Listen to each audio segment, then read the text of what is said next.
सारा काम कर कितना बना रहा फिर मेरे को कोई खास है। श्रीमान जी अपने कुल की वंशावली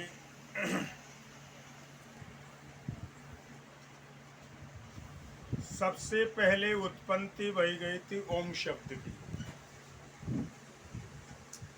ओम से ज्योति और ज्योति से शक्ति ने अवतार लिया। शक्ति अपने आसन पे बैठने लगी तो शक्ति ने अपने दोनों हाथ मले थे। तो शक्ति के हाथ में 3 फपोले के निशान उत्पन्न हुए। शक्ति पहले फपोले को फोड़ी, उसमें ब्रह्मा जी महाराज की उत्पत्ति हुई।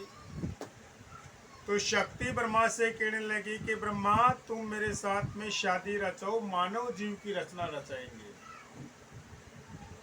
तो ब्रह्मा ने कहा देवी हमने तुम्हारे हाथ में जन्म लिया, तो हमारे माँ के समान, हम तुम्हारे पुत्र के समान, हम आपके साथ में शादी कैसे रचाएंगे।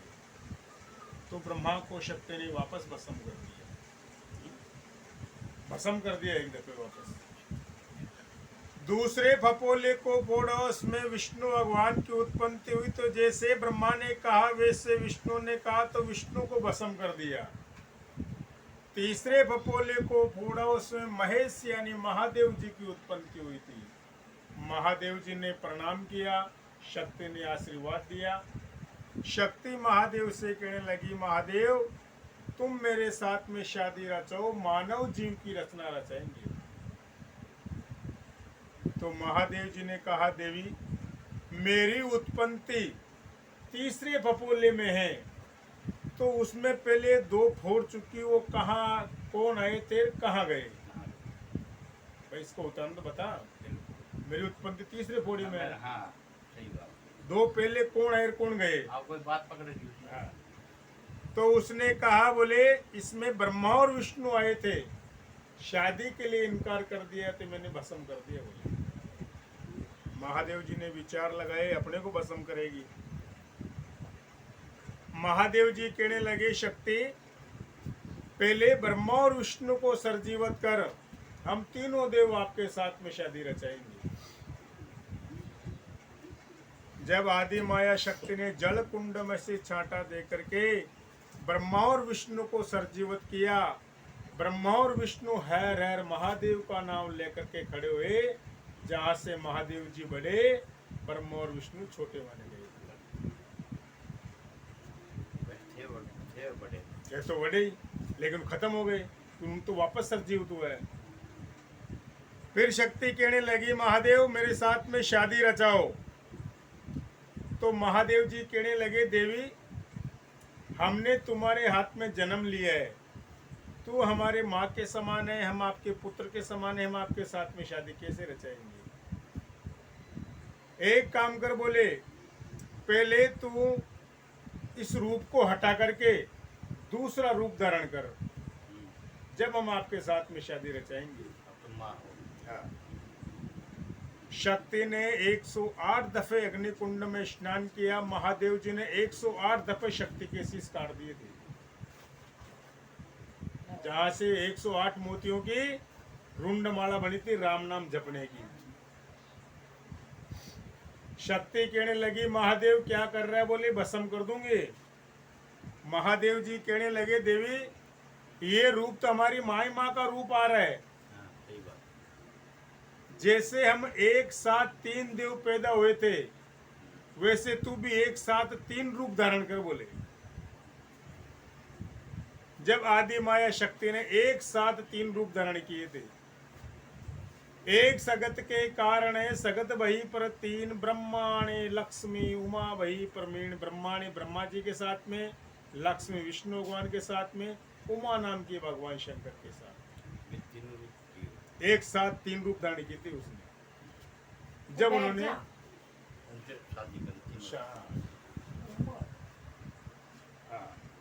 एक सगत के कारण है सगत वही पर 3 ब्रह्माणी लक्ष्मी उमा वही परमीण। ब्रह्माणी ब्रह्मा जी के साथ में, लक्ष्मी विष्णु भगवान के साथ में, उमा नाम की भगवान शंकर के साथ। फिर कई दिनों बाद में जल पे थल निर्माण करने के बाद भगवान विष्णु के हाथ मन में विचार आया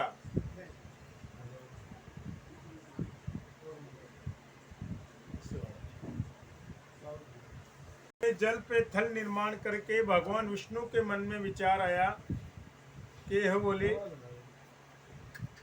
बाद में कर लिए। रो बाद में कर लिए ना। हाँ हाँ वो कर। चलो जी। जल पे थल निर्माण करके भगवान विष्णु के मन में जैसी इच्छा प्रकट रंज हुआ कि हे ब्रह्मा विष्णु महेश आदि माया शक्ति ने अपने को सृष्टि की रचना रचने के लिए भेजा है और अपन ने कोई कार्य निर्माण अभी तक किया ही नहीं। जब भगवान विष्णु के रंज करने उसकी नाभि में से कुशव का फूल चला जिसपे ब्रह्मा जी विराजमान हुए। भगवान विष्णु ने उस पुष्प के फूल को अपने हाथ में लेकर के अपने मन में ऐसी इच्छा प्रकट की, हे पुष्प आप जिस स्थान पे जाकर के गिरोगे हम उसी स्थान पर बैठ करके तपस्या करेंगे।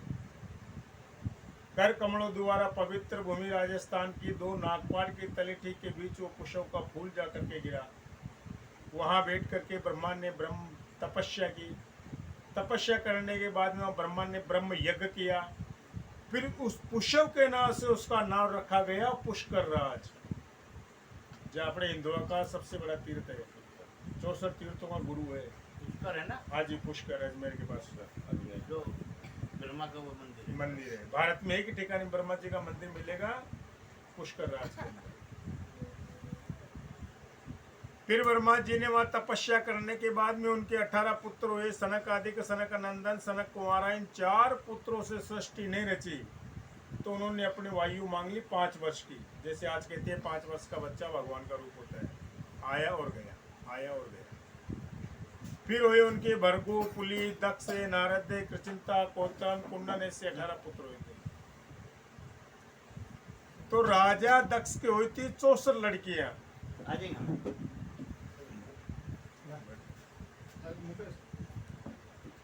राजा दक्ष के 64 लड़की हुई थी। 27 कन्या बही थी चंद्रमा को, जहाँ से चंद्रवंश चला। 13 कन्या बही थी राजा काश्यप को, जहाँ से सूर्यवंश चला। 12 कन्या बही थी 12 प्रकार के ऋषियों को, जहाँ से 12 प्रकार के ब्राह्मण चले। और बड़ी कन्या थी सती नाम की, वो भगवान शंकर को गई।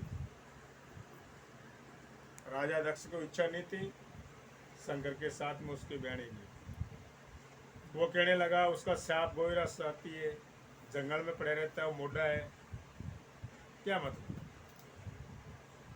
एक प्रजापति वहां लगी अपने को राजा दक्ष की लड़कियों से सृष्टि रची हुई है। प्रजा रची, प्रजा रचने वाला कौन होता है? प्रजापति। तो राजा दक्ष के 64 लड़कियां थी। कितनी थी? 64, जिससे सृष्टि रची हुई है। फिर राजा दक्ष के कोई पुत्र नहीं था, उसने पुत्र प्राप्ति के लिए हवन किया। तो यज्ञ होम के अंदर सभी देवी देवताओं को निमंत्रण दिया, भगवान शंकर और पार्वती को निमंत्रण नहीं दिया।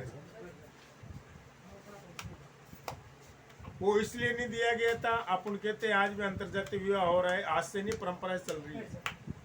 सती अपनी इच्छा से शंकर के साथ में शादी की, दक्ष की इच्छा नहीं थी माँ बाप की। जब राजा दक्ष ने हवन किया तो हवन की आहुति की आवाज हिमालय पर्वत तक गई। तो सती कहने लगी, बोली भगवान इतनो बाडो भारी यज्ञ होम कौन करा रहा है जिसकी आहुति की आवाज बोली हिमालय पर्वत तक आ रही है। तो भगवान शंकर कहने लगे, सती ये यज्ञ होमन आपके पिताजी करा रहे हैं, हम नहीं करा रहे। तो कहने लगी, अगर मेरे पिताजी इतना बड़ा भारी यज्ञ होम कराए, मैं यज्ञ होम में जाऊंगी बोले। तो उसने कहा, बोले बिना बुलाया किसी के घर जाना अच्छी बात नहीं है। तो कहते हैं बाल हट, जोग हट और त्रिया हट। बच्चा जिद कर लेता, आप कितना मार लो पीट लो, वो आपसे 5 रुपए लेगा तो लेगा, मैं कुरकुर लाऊं तो लाई। जोगी अगर अपने हट पे आ जाता है ना, सच्चा जोगी, तो आप कुछ भी को उसका हट पूरा होता है। ऐसे ही त्रिया हट, त्रिया अगर हट कर लेती है ना, मैं वहां जाऊंगी तो आपको लेके जाना पड़ेगा ही। बाल हट, जोग हट और त्रिया हट, ये तीनों हट खराब है। आज कुछ कहते नहीं साहब वहां ना चलना पड़ेगा, अरे आपके घर से कहती मैडम चलेंगे तो आपका जाना ही पड़ेगा। आपका जितना इम्पोर्टेंट काम होगा ना छोड़ना पड़ेगा। तो सती जिद करके वहां चली गई। बाहर से आने वाले सभी देवी देवताओं ने भगवान शंकर का नाम लेकर के सती का अपमान किया। यह आगे मोटा की मेहरबानी, यह आगे मोटा की मेहरबानी। और ना ही उनको बैठने के लिए कोई आसन दिया, क्योंकि बिना बुलाए गई वो तो सही बात इज्जत ही को नहीं।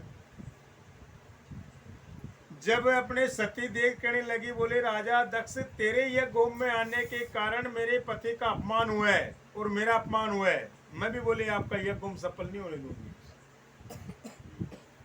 तो साहब वो सती उस होम में कूद गई।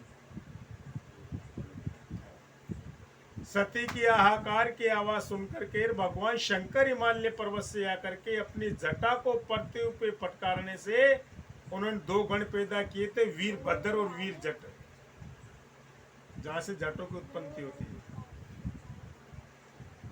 वीरभद्र में इनमें युद्ध चला तो एक दफे भगवान शंकर ने राजा दक्ष का शीश काट दिया था। जब सभी देवी देवता घबरा कर कहने लगे, हो बोले भगवान शंकर, ये राजा दक्ष महाप्रजा पालन करने वाला प्रजापति था, आपने इसका शीश काट दिया। इनको बोले आप सरजीवत करो। तो राजा दक्ष ने वापस भगवान शंकर ने वापस राजा दक्ष के शीश लगाया और वो जलती हुई सती को, अब सती जल गई, जलती हुई सती को भगवान शंकर हिमालय पर्वत की ओर लेकर चलने लगे। भगवान विष्णु ने अपना सुदर्शन चक्र चलाया कि वो तो भगवान शंकर क्या हाय सती हाय सती हाय सती विलाप करने लगे। तो उनके मोक्ष के कारण जहां सती के चरण गिरे वहां चंद्रपूर्णा देवी पूजाई, जहां सती के नैन गिरे वहां नैना देवी पूजाई, जहां सती की जीभ गिरी वहां ज्वाला देवी पूजाई, और जहां सती के कान और मस्तक गिरे वहां नगर कोट वाली कांगड़ा देवी पूजाई गई थी। आज अपने प्रजापत समाज के अंदर सबसे बड़ी सती की पूजा थी नगर कोट की। आप कितने देवी देवता मानो, कुछ भी करो, लेकिन अपने परिवार के अंदर शादी हो जाती है या बच्चे हो जाते हैं, एक दफा नगर कोट धोखना बहुत जरूरी है। हम तो यही करते हैं। आप तो गुड़गांव चलो, सती माता का मंदिर गुड़गांव है। हाँ, शीतला माता का देखा हो मेरा, अभी देख गए। लेकिन नगर कोट जाना बहुत जरूरी है। वहीं पे वरदान दिया था, जब भी कोई नगर कोट माता धोखने के लिए आएगा, एक कुमार के भगत जी को साथ लेकर के आएगा, जब भी आपकी यात्रा सफल मानी जाएगी। किसी कास्ट का हो, कुमार का एक भगत जी को साथ लेके जाना पड़ेगा। वहां लगी थी अपने को भगत जी की पत्नी। जब तक हमारे कुमार समाज का कोई भगत नहीं आएगा, आप लाख दफे नगर कोट धोख के आ जाओ, भगत जी आएगा कुमारों का भगत है, वो नगर कोट कांगड़ा दुखाएगा, जब भी आपकी यात्रा सफल मानी जाएगी। राजपूत समाज, किसी समाज में देख लिया, जो भी जाना है अपने कुमार का भगत जी को साथ लेके जाते हैं। वही तो अपने को भगत जी की पदवी लगी थी कि देवी की पूजा करने वाले भगत, क्योंकि अपन देवी के अंग अंग को पूजते हैं, तो देवी की पूजा करने वाले भगत जी। और अपने परिवार जाना भी चाहिए। देखो आप जाते नहीं हो अलग बात है, हमारा तो खराब कहने का, नगर कोट जाना बहुत जरूरी है। 2 साल पहले गए। और वहाँ जाके आने के बाद में खड़िया खोलो, जो अपनी यथा अनुसार 5 किलो 7 किलो या 2 किलो कुछ भी अपनी यथा अनुसार। ये मतलब नहीं है आप पूरे गाँव उठाओ वो उठाओ, 11 कन्या 5 कन्या जिमा दो, वो भी ठीक है, लेकिन अपने परिवार की कुल देवी, कुल की जो देवी है वो है नगर कोट कांगड़ा। और ये कुल देवी हमारी ये नहीं है चौकांदल। कौन से? कहाँ पे? हमारे गांव में जो चौकांदल है जी, ये मान की हुई है, माँ रहती है, मौसी मौसी रहती है। पहले आने का जाने का साधन नहीं था, तो हमने नजदीक यही कर दिया। बड़े बुजुर्गों ने, हे माता श्री मैया आप हमारी रक्षा करना, हम आपको पूजेंगे। आज भी राजपूताना बटालियन को देख लो, आर्मी के अंदर जाते हो, कुल देवी कहाँ जाते हैं, वहीं स्थापना करते हैं। सबसे पहले कुल देवी का आशीर्वाद लेते हैं। कारगिल के अंदर या लड़ाई में कभी भी जाते हैं तो पहले अपनी माते श्री हाँ, आशीर्वाद लेते हैं, मंदिर बना करके वहाँ आराधना करते हैं। तो कुल देवी होती है, माँ माँ होती है और मौसी मौसी होती है। माँ तो माँ ही रहेगी। वहां लगी अपने को भगत जी की पदवी। फिर एक दफे भगवान विष्णु ने यज्ञ होम किया, तो यज्ञ होम के अंदर सभी को गंडे फल बांटे गए थे। दक्ष अपनी प्रजा की सेवा में लेट होने के कारण वहां लेट पाए पूगा, तो सभी को गंडे मिल गए और दक्ष को एक पोरी मिली थी गंडे की।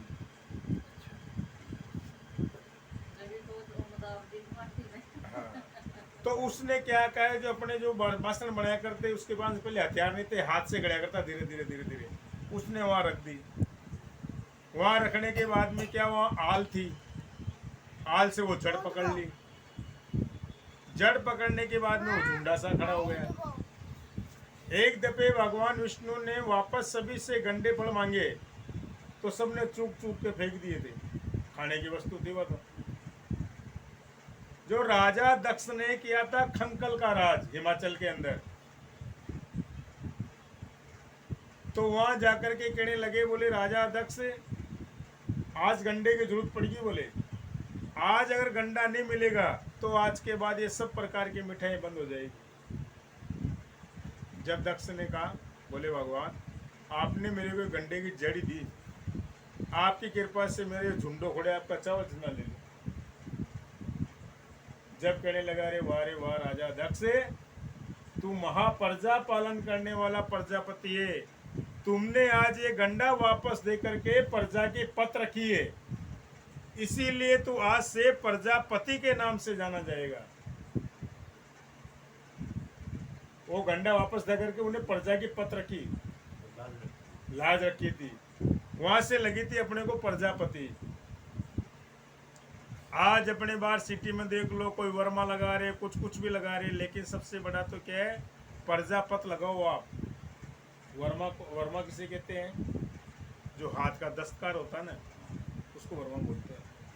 चमारी वर्मा लगा सकते हैं, सुनारी भी वर्मा लगाते हैं, खाती भी वर्मा लगाते हैं, कुमार भी वर्मा लगाते हैं। ये जाति छुपाने का काम। क्या काम है? कला का वर्मा हाथ के जो दस्तकार है वो वर्मा लगा सकते हैं, लेकिन अपन तो प्रजापत सबसे श्रेष्ठ समाज है अपने। ये हवन कर रहा हूँ उसमें भी प्रजापति। तो अपने तो प्रजापत लगाना चाहिए या प्रजापति लगाना चाहिए, ताकि सबको मालूम पड़ जाए भाई ये कुमार का घर है, ये कुमार समाज के है। आप आज अच्छी पोस्ट पे हो, उन किसकी वजह से हो? समाज की वजह से, जिसके अपन जन्म लिए। अब आप अच्छी पोस्ट पे आने के बाद में आप कुछ भी लगाओगे, वो आपका जाति छुपाने का काम है। जाति को छुपाना उसको बेवकूफाई कहते हैं। अरे अपन जिस समाज में जन्म लिए भाई, सिटी में जाकर के अच्छा बंगला बना ले, अच्छी कोठी बना ले, हम वर्मा। अरे तो वर्मा तो यार, वर्मा तो कोई जाति नहीं है। वर्मा कोई भी लगा सकता है, जो हाथ का दस्तकार वर्मा लगाएगा।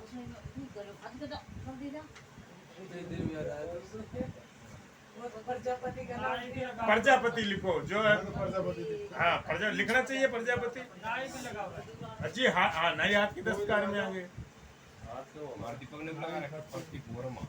नहीं, वर्मा गलत है लगाना, वो जाति छुपाना है। प्रजापति लगाना चाहिए। सबसे श्रेष्ठ जो समाज अच्छे माने, ये तो अपने कार की वजह से हुआ, नहीं प्रजापत समाज ये श्रेष्ठ समाज नहीं है। फिर वहां जो सती कहने लगी, बोले भगवान मेरे कोई पुत्र नहीं था। राजा दक्ष ने कहा मैंने पुत्र प्राप्ति के लिए हवन किया, और आपकी सती ने बोले मेरा हवन खराब कर दिया, आप मेरे को पुत्र दो। जब भगवान शंकर ने राजा दक्ष को पुत्र दिया था रेणु, उसका नाम रखा रेणु, जिसने बसाया था रणथंबोर, सवाई माधोपुर जिले में, राजस्थान में। आज वहाँ गणेश जी की पूजा होती है।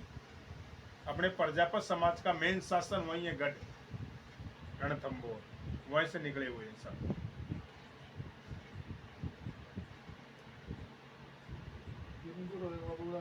हाँ जी,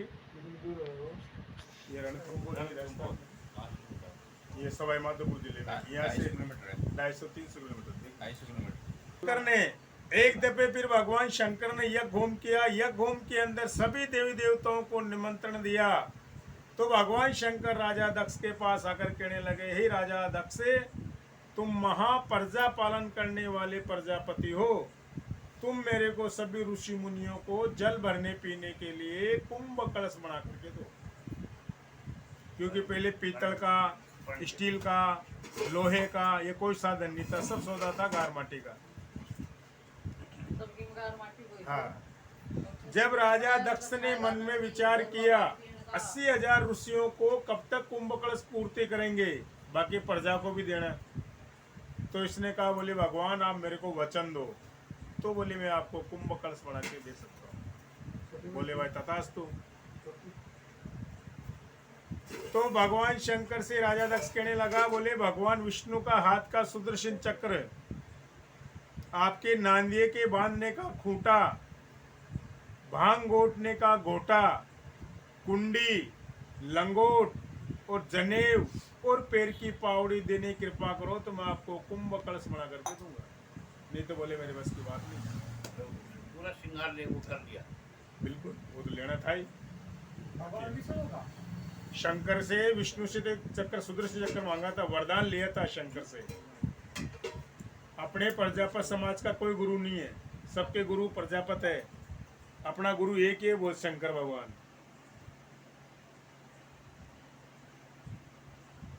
तो भगवान विष्णु से सुदर्शन चक्कर लेकर के उसको बनाया चाक और नांदे के खूंटे पे चढ़ाया। जो खूंटा नांदे के बांधने खूंटो ना था, वो जो नीचे किल्ली दिया गया, उस पे चढ़ाया। वो जो भांग गोटने का सोटा था, जिसको चकलेटी बोलते हैं, डंडा, वो भांग गोटने के सोटा से चला करके कुंडी से मिट्टी लेकर के लंगोट का लगाया पोतिया, जो कानी बनाया करा, कपड़ों से बना रहेगी, लंगोट का पोतिया बनाया और जनेव के छेड़े से उतार करके जो तागोरिया कर काटवा, वो बासन काटने का जो तागा होता है, छेणु बोला कर उसने, जनेव के छेड़े से उतार करके पैर की पावड़ी का बनाया थापा, जिसे थपथपा बोलते हैं। पैर पाँव की जो पावड़ी न रिया करेगी, पहले लकड़ी की पाव खड़प, उसको वो थापो बनाया, तो जो बर्तन घटने को ना रहेगी ऊपर। हाँ, थापो। आज भी किसी कनमोड़ हो जाएगी, उस थापा से झाड़ दिया ना, कनफेड़, एकदम आराम हो जाएगी। वो वरदान तो लगा हुआ है। इतनी सी चाक के मटे लगा दो और उससे झाड़ दो, तैयार। तो भगवान विष्णु का हाथ का सुदर्शन चक्र लेकर के उसको चाक बनाया, नांदे के खूंटे पे चढ़ाया, भांग गोटने के सोटा से चला करके कुंडी से मिट्टी लेकर के लंगोट का पोतिया लगाया और जनेव के छेने से उतार करके पैर की पावड़ी का थपथपा बना करके कुंभ कलश बना करके दिए। जहां से अपने को कहने लगे कुंभकार। कुंभकार कहते कहते आज शॉर्टकट में कहने लगे कुमार। कुंभकार का है संस्कृत में, भाषा हुए जती जी संस्कृत में, उसमें संस्कृत की भाषा बिगड़ी हो रहा है हाँ। हिंदी। करने वाले सुनार हो गए, खाते का काम करने वाले खाती हो गए, मिट्टी का काम करने वाले कुमार हो गए। जाति बनी कहाँ से? लोहार का काम करने वाले हाथों ढोने वो लोहार हो गए। कर्म से ही बने हुए। कर्म से जाति बनती है। तो कुंभकार कहते कहते शॉर्टकट के अंदर कहने लग गए कुम्हार। ये तो अपनी जाति का विवरण था। फिर वहां कुंभकारों ने अपने रणथंभौर से उठ करके खेड़े बसाए थे, जैसे गोद चले। फिर खेड़े बसाए अपने प्रजापत समाज के 1088 गोद, जिसमें